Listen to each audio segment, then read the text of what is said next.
សូមគោរពនឹងជម្រាបសួរថ្ងៃនេះខ្ញុំបាទនឹងលើកយកជីវប្រវត្តិរបស់អ្នកនិពន្ធសុតនព្រៃជាអិនឆ្នាំ1859ដល់ឆ្នាំ1924មកបង្ហាញលោកអុកញ៉ាសុតនព្រៃជាអិនមានស្រុកកំណើតនៅទន្លេធំគឺភូមិរកាកោងខេត្តមុខកំពូលមានមេដាឈ្មោះយាយមុំ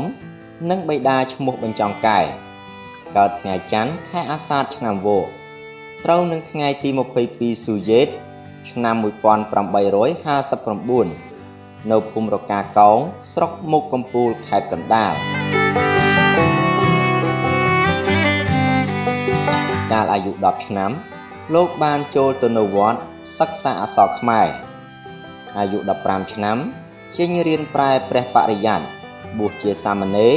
រួចទៅរៀនជាសិស្សរបស់លោកគ្រូអាចារ្យពេជ្រស្រុកព្រះត្រពាំងនៅអាយុ18ឆ្នាំ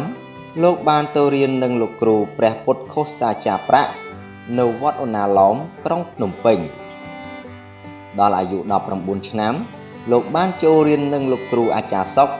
នៅវត្តកែវស្រុកបាត់ដំបងអាយុ20ឆ្នាំលោកបានបួសជាភិក្ខុនៅវត្តកែវមួយវស្សាទៅលាព្រះឧបជាយាចារ្យទៅរៀននៅស្រុកបាងកកក្រុងស្យាមរៀនបាន7វស្សាក៏វិលត្រឡប់មកស្រុកខ្មែរវិញក្នុងអំណាចលោកព្រះយាកថាថននៅវត្តកណ្ដាលស្រុកបាត់ដំបង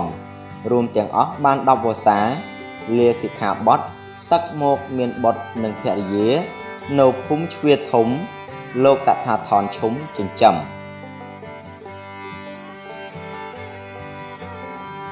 លោកបានទទួលងារជាទីលួងវិចិត្រវោហា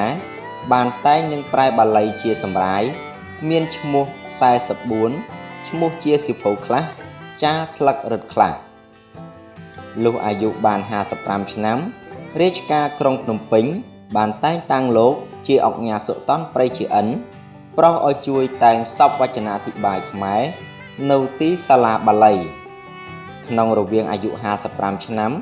ដល់អាយុ65ឆ្នាំបានលារាជការវិលមកនៅស្រុកបាត់ដំបងវិញលុះនៅថ្ងៃទី10កើតខែអស្សុជឆ្នាំជូតឆស័កមានរោគក្អកបណ្ដាកូនចៅរាល់គ្នានាំគ្នាប្រតិបត្តិប្រកបថ្នាំរកគ្រូរក្សាពុំចេះធូរឡើយ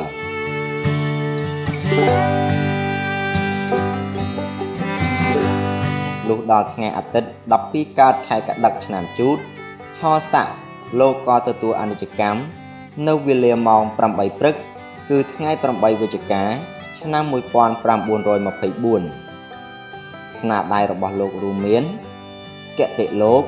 អំបែងបែកនិរិះនគរវត្តតែងជាពាក្យកាព្យនីតិកតែងជាពាក្យកាព្យ